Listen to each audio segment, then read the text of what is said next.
Hello and welcome to the JCN Clinic podcast show. I'm Jessica. Carissa. We are bringing a Q&A session to you today, answering some of your questions that you have left for us on socials.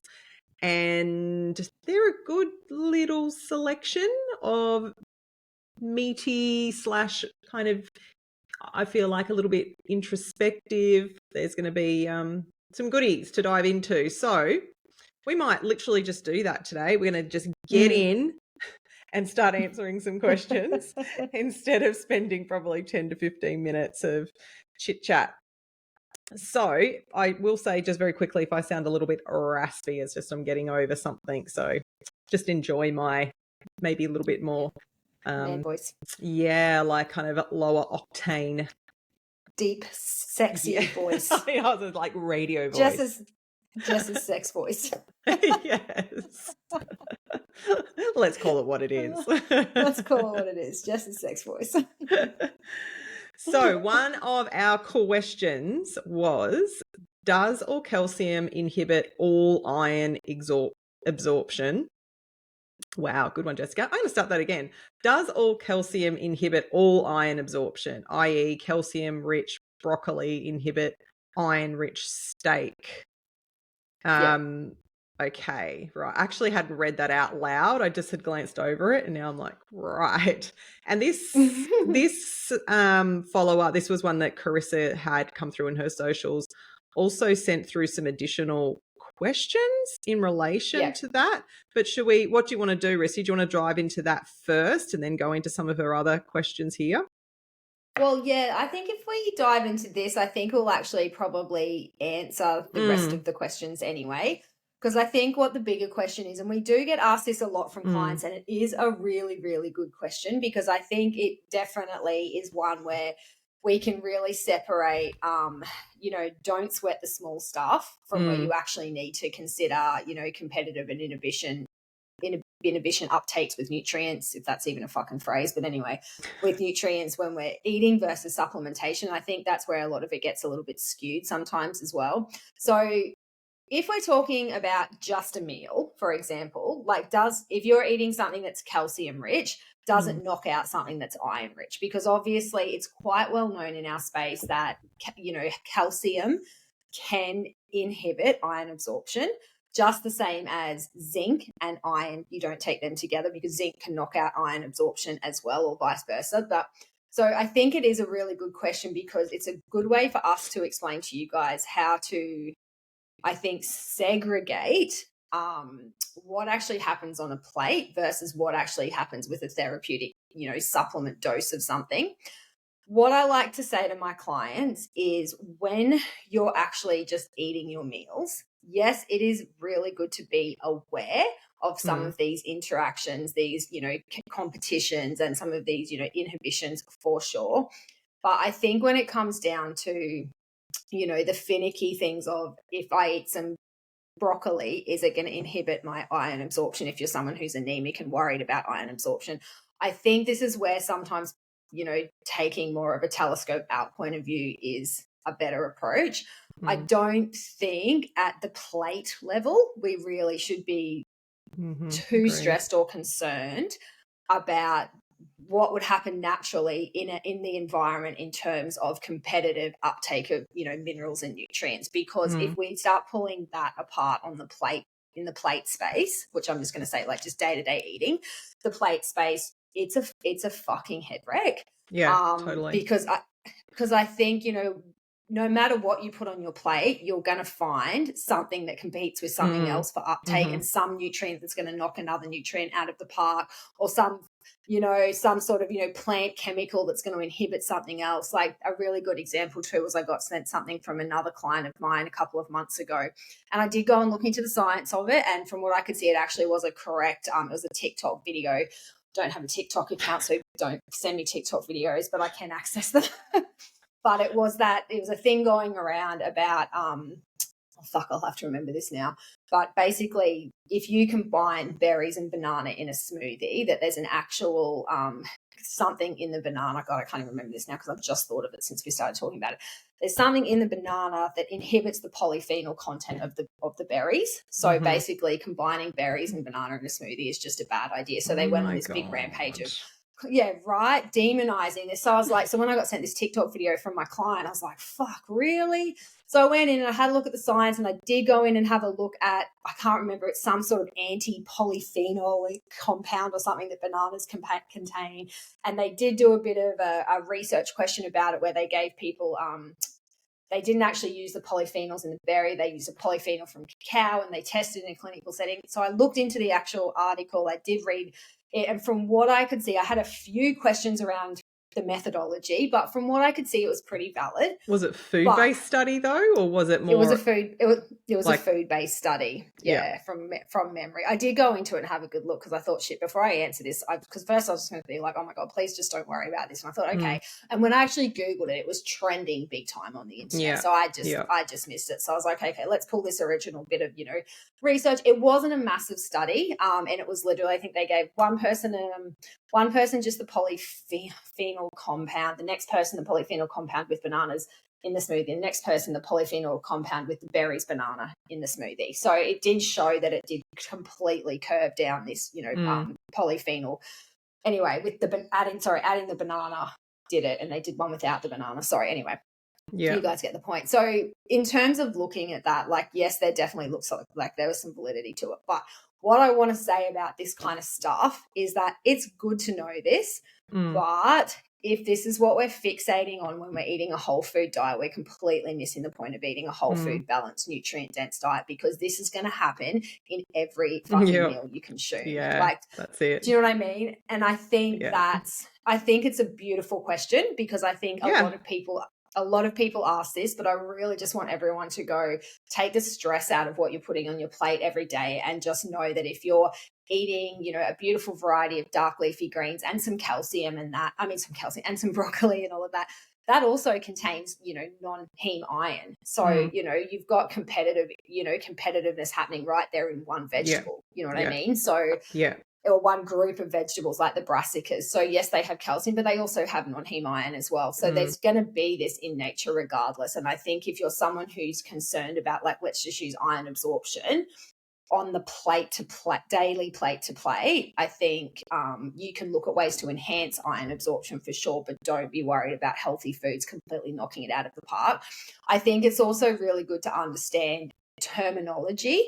Inhibit, when we're talking about mineral competitiveness, inhibit doesn't mean complete absolute knockout. Yeah. Inhibition means there's some to some degree, depending, this is where I want to talk about supplements versus plate-based eating.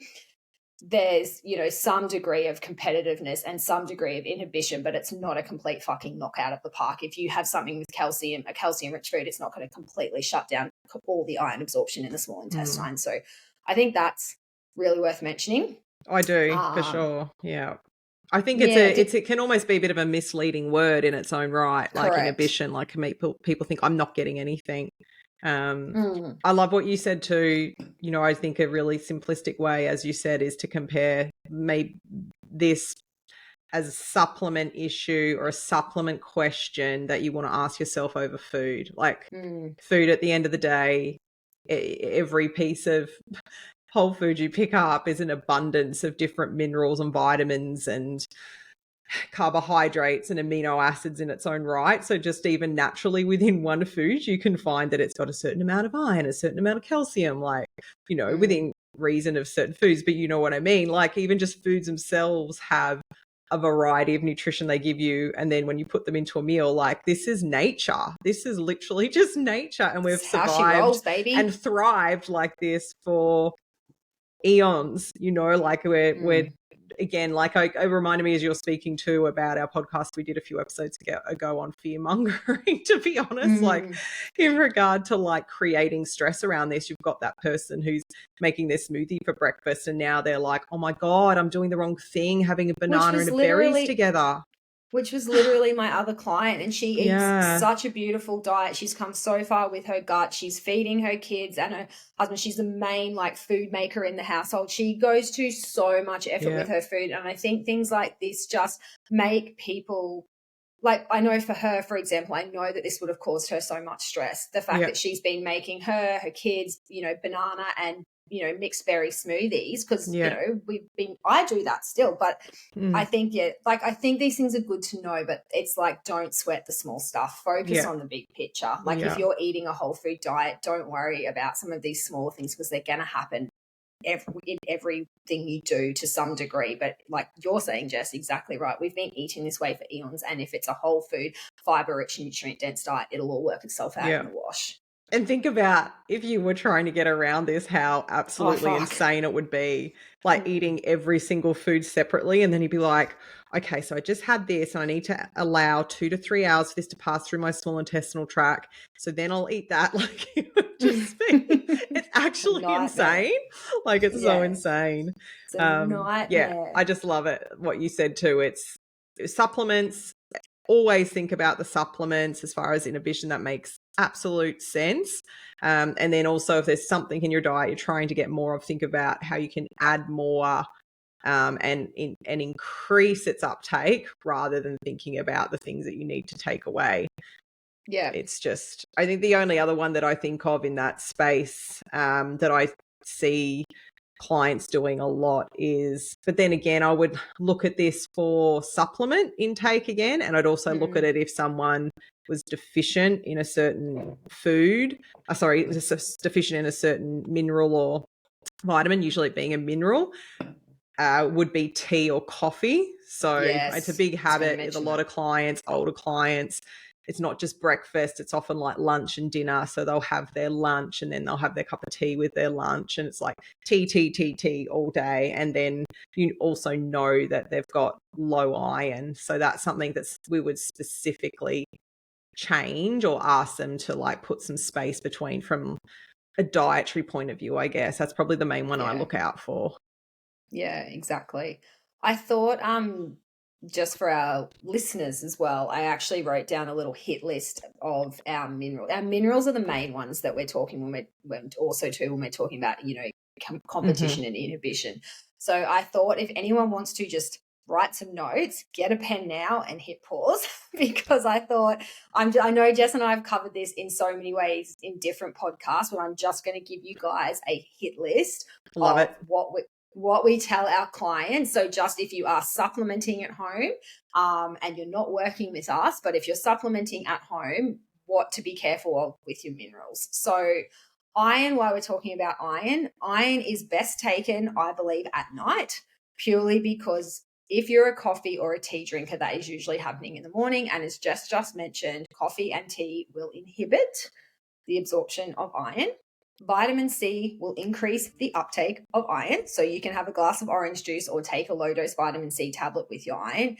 I believe it is best taken with food because I feel like a lot of people are a little bit sensitive to iron.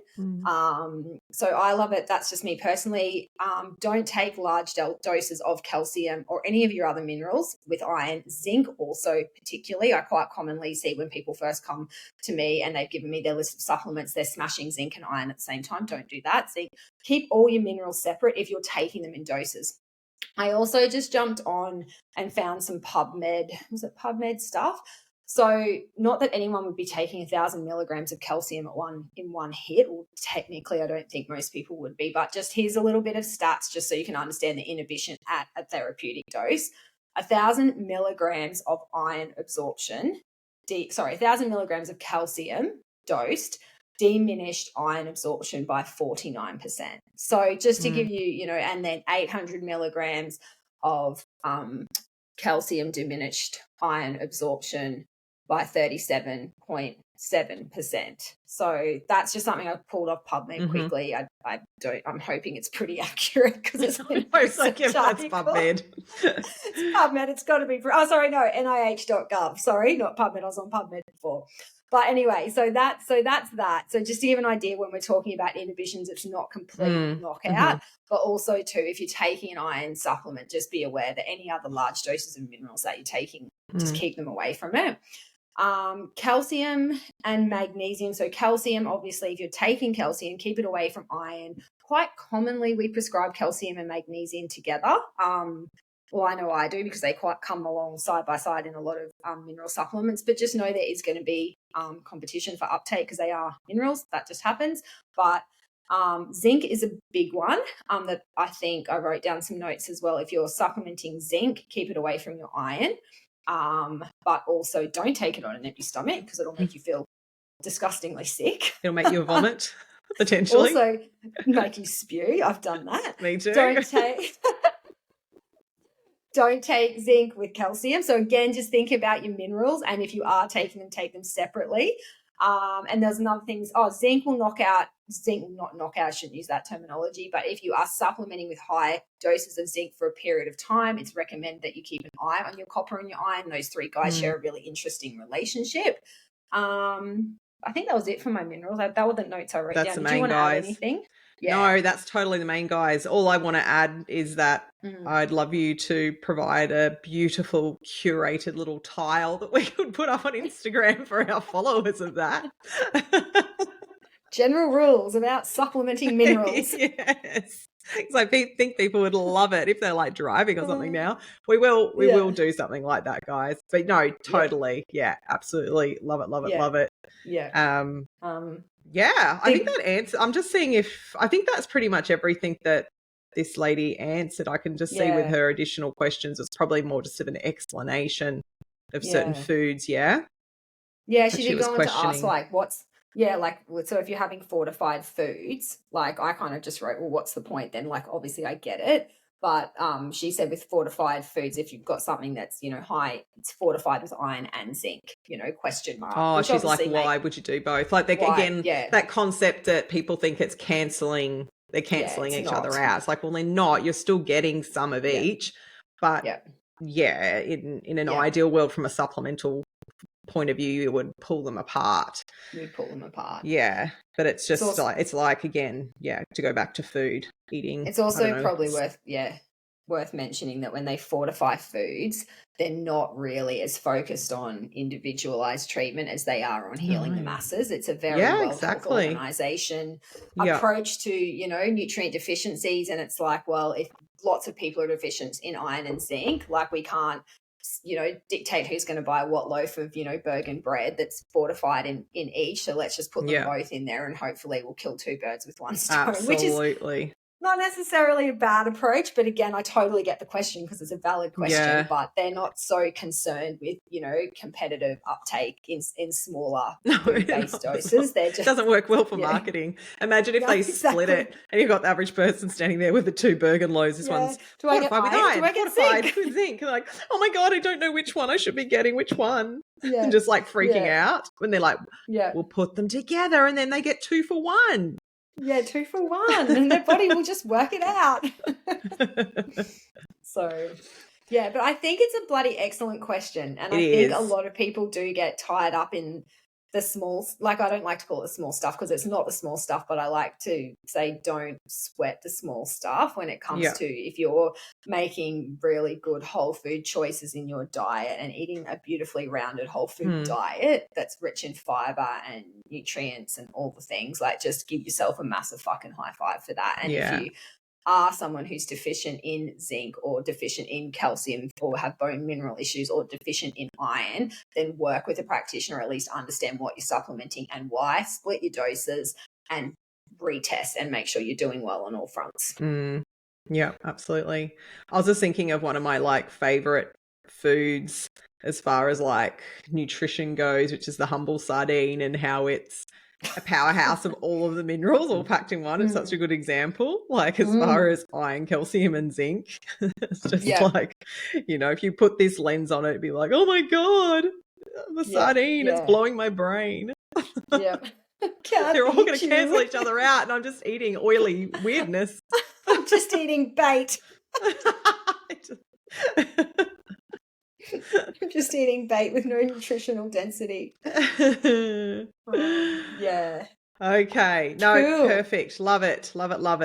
So our second question which I really like. This was, how has your philosophy towards nutrition changed over the last few years, if at all? So I thought we'd both answer this one. We haven't talked about this, guys, at all, so I'm curious to see what Carissa's got to say. So, and I only actually just looked at this 5 minutes before we started, so I haven't had question. like a huge think about it. But why I like it is because I think even as nutritionists, like, your thoughts around food and the way you approach food do subtly change, but this is the way I feel, but the core foundation and my core philosophy and what I feel like the JCN Clinic is really built on has never changed. It never will change. Like that concept of macronutrient balanced eating. If you actually go to the JCN socials, there's a pyramid that we've put on there, which is like a really good idea of like how we look at food as far as macros and the different sort of areas of food on the plate. That to me will never change, whether it was 10 years ago, now, or in another 10 years on. But what I feel like has changed over the years is that when I'm going to say when you, as if it's everyone, but no, when I first started with nutrition, and I see this with mentoring new practitioners and new practitioners as they've come into the clinic, you can get super hyper focused on food and nutrition, and almost in a way to what we were just talking about, not as full on, but like what we were just talking about in regards to the competitive inhibition with minerals and like the sort of so much of these nuances. I feel like in my earlier years, I was a lot more maybe obsessive about all of the little details, and maybe even within my own life, like just everything that I would be eating and making, and like not so much trying to be perfect, but I think there was like potentially a little bit more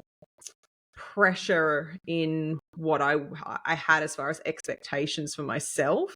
And I feel like with time and knowledge and just growth and age, that has mellowed in a good way. So I still eat really bloody well, but I feel like there's an element of a more relaxed approach that I have now that doesn't beat me up in the back of my head a little bit. And maybe that's also because of my own health over all of these years and how well I feel within myself and how I then feel about food, which we see with our clients. Like when you first start and you have a lot of issues, like food can get very emotive and affect you in a certain way, and create a lot more of a strictness around food because you want to eat a certain way to feel good. Whereas I don't feel like even personally I've got as many boundaries around that anymore. So it's a lot more flexible. So I feel like that in some ways, which is very, very common as a practitioner, it can flow into your practice. Like you're a lot more aware of catching people who are being too controlling, and also having a conversation around what allowing flexibility looks like, and when maybe people are too flexible. That sort of space I feel has changed for me in the context still of having a whole food diet. And I mean, a classic example, the weekend was my birthday, and the actual birthday day itself was pretty relatively normal eating. But then yesterday, Damien and I went out for breakfast. I had like eggs on toast at my favorite cafe. It was just a beautiful chili scramble, and I put a bit of coriander on top. That coriander was the only vegetable I ate all day. We had late breakfast. We came home. We were doing a whole lot of stuff, and he had bought me for my birthday this beautiful meringue that was like filled with chocolate and dates and walnuts. It was like divine. And we just sat down and had half of that each for lunch. And then for dinner, we went and got pizza from our local pizza store. And then I had 2 bits of panna chocolate and my dandelion tea. And I was just like, who cares? That's just a day that's not a normal day for me. And the way I feel about that for a client, like I would never want a client to beat themselves up for not eating in a perfect macronutrient balanced way every single day of their life. So that's sort of the main thing that comes to my mind when I think about my philosophy around nutrition, is just that I'm a lot more relaxed with, maybe it's more with myself, but I do think that it does flow a little bit into clients. Yeah. What about yourself, Rissy? Honestly, it's funny because we didn't discuss this beforehand, but I 100% agree with you. Like, that was literally where I was going to go with this as well. Oh, really? Yeah, I think I've got a couple of other things I want to add for me personally, but I do think that, I don't know if it's just like you said, like it's just age as we get a bit older and we settle into our space and our skin more. But I've always been a kind of don't sweat the small stuff kind of person, but I definitely have really settled into that a lot more. And I do believe that flows into our clients, because I do think we get a lot of clients that there is a lot of health anxiety and there is a lot of hyperfixation. It's interesting just even talking about, calcium versus iron on a plate. Like, there's so much anxiety in the space. And I think as you work in this space, it's not in a negative way that you just realize that there's so much you can't control from a health point of view. I think it's that you realize that there's so much that you can, but also you can only do what you can do as well. And I think, interlacing into that for me is that I've really learned, and I do think you'll probably agree with this one as well, that we've really kind of come into this space of, well, I have personally too, but even with my clients, and I know you and I have talked about this in the clinic, that stress is not something I thought I would be addressing to the level that we address it in clinic. And I think that's been a massive change in, coming into the nutrition space as a practitioner, thinking that you're just going to be dealing with dietary manipulation and food and gastrointestinal health. I agree with you 100% that our core philosophy and belief, and probably why you and I do work together so well, is we've got this total agreement on our core values as practitioners and what we want to do and how we want to practice, and things that are just fucking unwavering no matter what, when it comes to, whole food and balance and not jumping on dietary trends and things like that. But what I've really, really learned over the last sort of, 8 years of practice is that you have to address your approach and your stress in life. And I think that's not something I thought I would be dealing with as much with clients, and even on myself on a personal level. Like, you have to bring in all the elements to your health 100%. And I think I've learned that, and that's become even more ingrained in me, but something that I really work with clients a lot. So understanding the role that stress plays, whether it be relationship stress, internal stress, environmental stress, but really understanding that in terms of how I approach treating my clients. So I guess that's from a philosophy point of view as well, because it's just in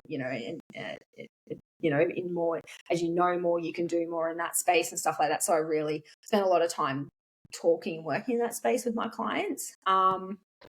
So the stress one is something I don't think we're trained much in uni. It's just something that comes as part of the, the degree. Rochelle and I, interestingly, were chatting about even just the amount of our degree that is counseling around food and stress and life and stuff like that. And I think that's not something that you can really be taught. I think you've either got that in you or you don't. I think all of us at the clinic, we are very good at not playing psychologists, because we obviously know when to refer on if it's something that needs it. But just in terms of that space, like, that sort of space, I think is something that is definitely something that's changed, and we've really grown into that, because I think, you can't just address someone's diet without understanding how their stress plays into that and how to, anyway. So yeah, so that space is something that I think has really come into it. Yeah, maybe that's. Yeah, no, that makes so much sense.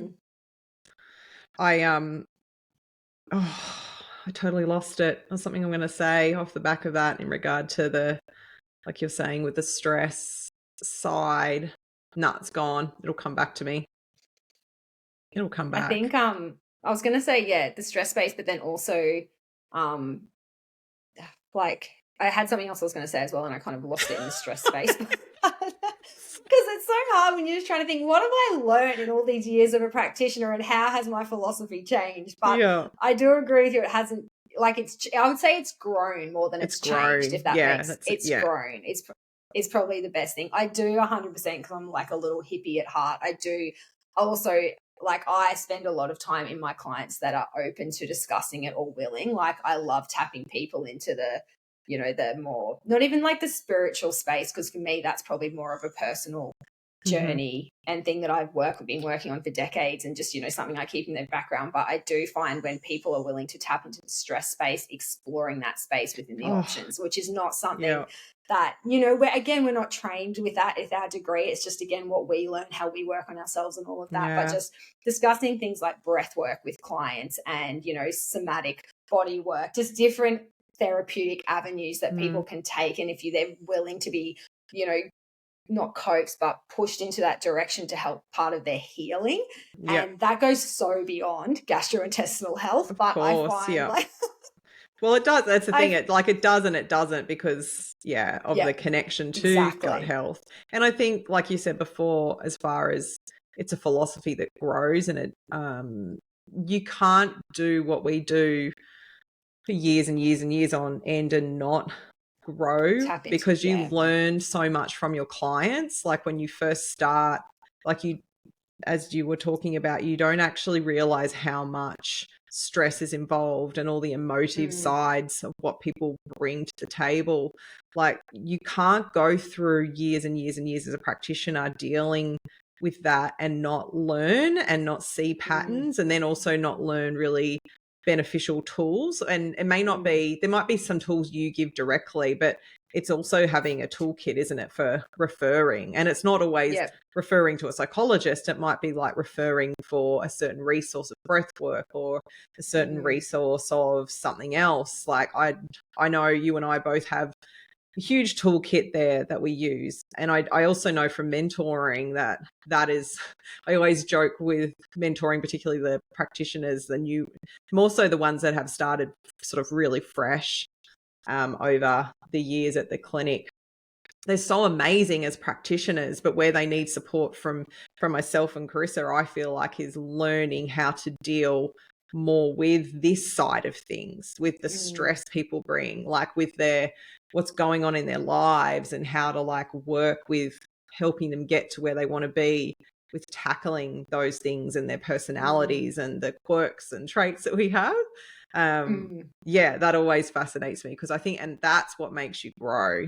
So it's a cool question. I like it. It is a cool question. The other thing, mine came back of what I was thinking, is that just another thing that I guess, and I kind of always knew in my heart that this one would be one that would align with me, and it's just interesting how much it hasn't aligned with me, is that when we're actually trained as nutritionists, and this is the same as any person who's trained in the medical or allied health field, is that we're kind of trained to not become emotionally or personally invested in our clients, and not to really become friends with them. Which I just think is such bullshit. And I remember learning that, like, just having all these, and I don't get me wrong, I believe boundaries are important, but I never look at my clients I don't see my clients as, because I'm on this, I don't know, you don't either, but I don't see myself because I'm on this side of the table, that there's a segregation in, you know, like levels of not authority, but you know what I mean? Like I'm the practitioner and you're the client. Like, yes, that's a fact, but I don't see myself as better, above, or anyone. I literally see myself as someone who has a toolkit, who's here to educate and guide you through this process. You're no different to me. We've all got our shit going on. You know, what you might be amazing at, I could be totally shit at, but this is just the dynamic of how we've been placed together, and my role here is to help you. And so I think when we're trained as nutritionists, or in any medical sort of space, you're always like, don't become friends with your clients, don't become emotionally invested, all that. Like, that is just fucking impossible if you want to do a good job, I believe. So, like, I just think you can't be like, obviously it's hard sometimes because you become emotionally and empathetically invested, but that's, I think, what makes us who we are as a team of practitioners, because I couldn't see practicing any other way. Like, I just couldn't. Like, I love the fact that I have a chat with my clients. I know what Steph makes a joke, but she says, I know what pet every single client of mine has. And that's probably true, because I genuinely care. And, but, you know, like, it's just all that kind of stuff that I think, like, if you don't if you don't have that, I don't actually, I don't know. But anyway, I just find like that's an interesting one that definitely I knew wouldn't align with my philosophy. And as I've, really practiced for years and years and years now, I really just don't even give a fuck about that teaching. I'm like, well, I just totally ignored all of that. And most of my clients, I feel like I have some level of invested, client, practitioner relationship, friendship, even some of my clients. And I absolutely fucking love that. So. Yeah, so true. Well, last question, completely different. How to support my anxiety over the holidays as my family stress often triggers me. It's a biggie. I feel like this is so many people. This kind of flows on to a little bit of what you were just saying about the stress side. So look, there's a lot of things that we can do. And I guess in other podcasts, we've spoken about anxiety and we've spoken about stress. And it doesn't really, like, the tools don't really change. It's just looking at how you may implement them over this time, because it might be a short, or for a lot of people, it's going to be a shorter, more condensed period of time. I think the thing with this too is if your family gives you stress, like, you're in often a confined space potentially for a certain amount of days. So it's not just you're coming and going for like a family dinner or a meeting up somewhere. So it's all very like intense. So it does depend on what suits you out of all the things we'll talk about. But the first thing that comes to my mind way before anything that you take is actually how you approach the environment, and what you can do to create space. So I feel like whether you're all in the same house or you're all traveling together or whatever it is, usually somewhere in that 24 hours, theoretically, there should be time for you to create space for you. So it might be whether you go out for a walk or you just go down to the beach and spend some time there. It might be going out walking just around the shops. Like, again, it's hard to tell depending on where you'll be, but taking time out for you and getting away. It might sound obvious, but I don't think when you're kind of in it, and you can sometimes also feel a lot of pressure, like in those situations that, you have to be there because it's like, we only all get together for this amount of time. But just, going out, and this is something that you need to do for you. It might even be taking yourself into a different room, and just being with a book or doing some like meditation or some breath work. Breath work might just actually be some deep breaths, like, don't lose it. Oh my God, don't lose it. But I think in all seriousness, time out. And if you're an exercise person, for me, that's a non-negotiable. Like, over Christmas, I'm going to have our house packed with family. It's going to be great. But there's a lot of different people here. So I will, on a daily basis, be excusing myself to go and do what I need to do for me. And I guess I'm, lucky that my family understands that. And I think, most people, I think sometimes we can get a bit funny with family. We've all got our own quirks, but generally in life, if you're just like, I just need to go out for half an hour and have a walk, I'm going to go and do this. It's just something I need to do for myself. So, that'd be my first, ideally like non-negotiable, to get some time, because obviously if you're away from the stressor, it can just help you deal with the intensity, because you can't change your environment as far as we can't change the people in the environment. If you've got to kind of be tolerating that environment for a certain time, it's like, well, if I can have breaks from it, then that's going to make it a lot more tolerable.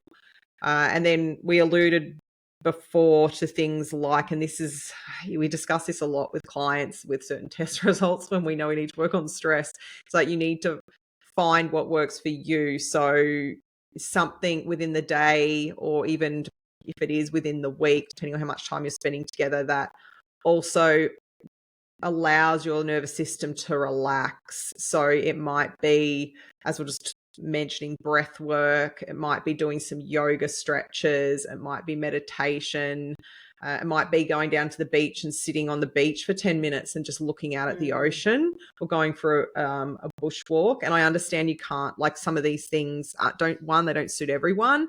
And I'm not saying that you need to do them for hours on end every day. It might be just 10-minute little pocket, or 5 minutes at the start of the day or at the end of the day. And I always say to clients, they seem so insignificant, but they're so goddamn powerful. Yeah, if you start your day like that or end your day like that, they are big. So I feel like this conversation, first and foremost, I feel like that is the most important aspect before I think about anything you're going to chuck down your mouth. But is there any others that you want to add, Rissy, to that as far as No, I 100% agree. I think everything you said is perfect. Surprise, surprise.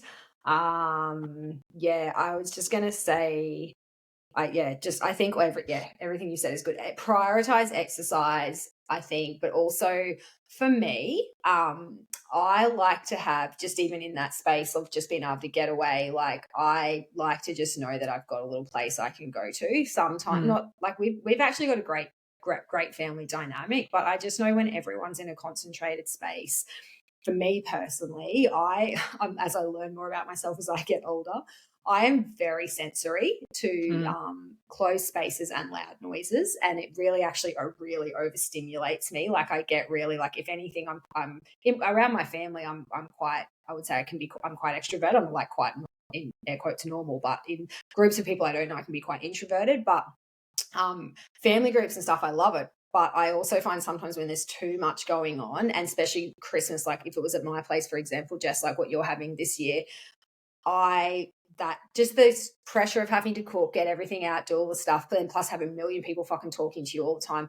Love Christmas. I'm not saying that in a bad way, but my body gets sensory overload very fucking easily, and all of a sudden I'm very edgy. And it just, I don't cope well. And I know for me that just having, it's almost like a fucking safe room. Yeah. But just having somewhere where I can go and have a couple of breaths, or literally go for a walk around the block. Like I literally had to do this at a family thing last week. Like we've had a lot of stuff going on, and I just, as much as my kind of family Christmas, if that makes sense, because my folks are going to be away, but there was just a lot of high density, high volume conversations happening at once. Even though it was an outdoor space, I was already like a bit nervous system frazzled, so I just wasn't dealing super well. And then there was something said about something in a space that I'm very passionate about as a joke, and it was egged on by people who knew that it would upset me. So for me, it's just those things that some people think are funny, and sometimes you can brush it off, but other times, if you're not in the right space nervous system wise, it's very hard to. So I am very big about just removing myself from the situation. Yeah. And having, like, I just go for a quick walk, so I don't say anything I can't take back, but also too, just to give myself a little chance to re-regulate and come back into the space and handle it. And I think that's the case for a lot of people. Like, I'm lucky, I've got a beautiful family, so I'm not someone who has a lot of anxiety going into family stuff over the holidays. I definitely have some trigger stuff that I'm very aware of, but I do 100% agree. Like, having an out, making sure you prioritize walking, all stuff you do for your mental health day to day is even more important if you've got anxiety going into the Christmas space. And I think also knowing your triggers as well, like you just said, family can be a trigger themselves, but then they know how to push your buttons. But if there's things that you know that make you more anxious on top or trigger your anxiety, then if you're already, it's just like, there's these things that I already know give me more anxiety, and I'm going to be in a more anxiety prone environment. So let's not mix the two together. So that might even be alcohol. Like if you drink and you get anxious, like you probably want to think about drinking a lot around your family. Or if you spend way too much time on your phone and you feel overstimulated and you're like watching all these like things at night on your phone and you're like not getting proper sleep, you might again want to think about, well, it's more important, like more than ever at the moment while my family is here, that my phone's down by 6-7 p.m. I'm not looking at it. I'm making sure I'm getting wind down time. I would think about those things that you need to be extra conscious of and applying. When I was saying before about things you can take, like nothing's going to make the anxiety magically go away or make the situation go away. And everyone will differ, and we will never really give you guys super specifics. I guess the main thing I would say that I feel comfortable to say would be things like magnesium. That is a general all-round relaxant. It may not work for everyone, and it may not work for you, but for some, and if you already, maybe there's already some supplements that you have used that do help with your anxiety and you're a bit flippant with taking them, like something that's magnesium based, now is also the time to get on top of that and take those supplements. So that's probably something to be more specific to you with your supplementation. But there really is, there's a real bag of different ingredients that can be used over this time. I'm just, again, like, I'm kind of conscious of throwing out supplements and supplement names without knowing what people's situation is. But I feel like magnesium's a relatively safe supplement that you can take. And then some people, even with different sorts of teas as well, like calmative teas. But is there any that come to mind that you feel that you wanted to add? I'm going to say, because it's quite a benign one that we can suggest that doesn't really interact with anything negatively. But please, if you're taking advice, check. But theanine, I feel like theanine, for sure. Theanine's beautiful. If you're someone who is just a little bit more anxious and you know you're doing all the things, but you just need something to help take the edge off, theanine, like Jess loves her matchas. But matcha is like such a beautiful source of theanine, but you actually can just take theanine as a supplement compounded, and it is a nice one. If you know, it just knocks that edge off a bit. The good thing is it technically doesn't interact with many things, but please check if you are going to take it, of course. But I feel like theanine and magnesium are something you can probably take across the day or a couple of days if need be, just to settle your nervous system down. Fish oils, again, I know we covered this in our last podcast, but if you're someone who's totally fine to take fish oils and DHA especially can be beautiful to look after your nervous system.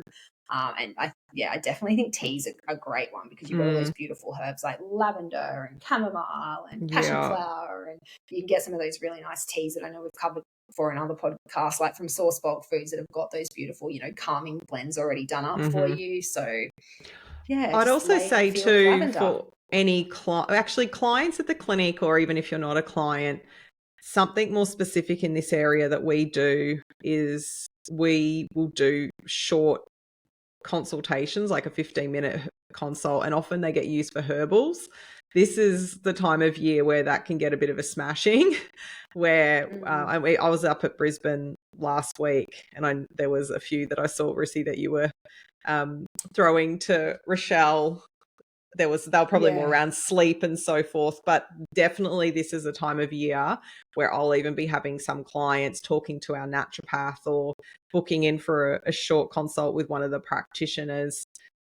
If they're like, I feel like I need something extra, like, can you put me together some sort of tonic? I know I'm going to be really anxious. I know sleep's going to be an issue. Like, is this something that you can help me out with? So yeah, I feel like this time of the year that gets dialed up a little bit more. So that means that we can go in a bit more specific. And the cool thing about this area is there's so much. There's actually a lot of tools that we have, but it's very, very, very specific to what you have going on and your situation, your neurotransmitter function, and any other meds that you're on. So we have to be really careful, which is why we're being so wishy-washy, maybe one might say.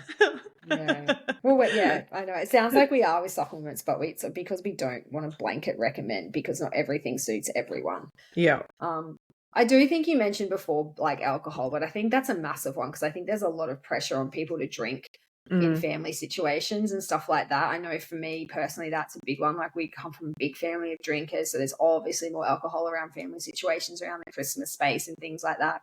But if you're someone who, is a bit more anxious and a bit more triggered, don't use alcohol as your coping mechanism, because obviously it just, like, don't want to say lowers your inhibitions, but it just does make things, you can be a lot more easy. I know for me personally, like, if I'm anxious about something, I don't drink, because purely because I know I like to really be in control of situations should something arise.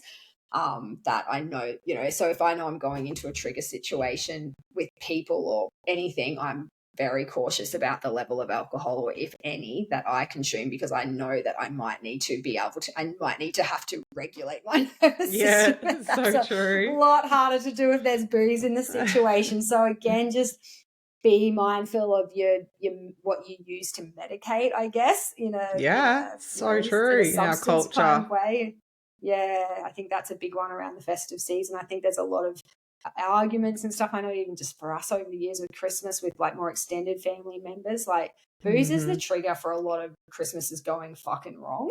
I can think of a couple over my lifetime, and there's 40 years, so most of the Christmases have been good, but I just know there's definitely been a selection, maybe 2 or 3, where I just remember too much alcohol. It wasn't with our generation, the generation above us, and just things going a bit pear-shaped. And they're definitely memories that stay with you. So I think booze can definitely be a trigger for a lot of family anxiety stuff as well, so just being a bit careful with that one. Absolutely.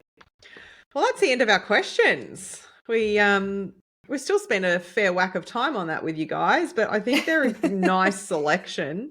So we'll be doing more Q&As. We do like to do them for you. So just look out for the box that we post on our socials, and you can just leave your questions there. You can even send us a voice note if you want through our DMs. That'd be kind of cool. We could play that for you. And as you've seen today, they can be about anything. If you want to know about Carissa and I, and I'm sure there'll be some things we wouldn't answer, but you'd be surprised. There's probably a lot we would. Anything about the clinic, like I know there's so many new practitioners and people who study nutrition and naturopathy and other modalities that listen to the podcast. So if there's anything even from a clinical perspective, we love sharing that too. So other than that, I think that's it for today. Have a fabulous day, evening, whenever you're listening, and we'll chat to you next time. Chat to you next time, guys. Bye. Bye. Bye.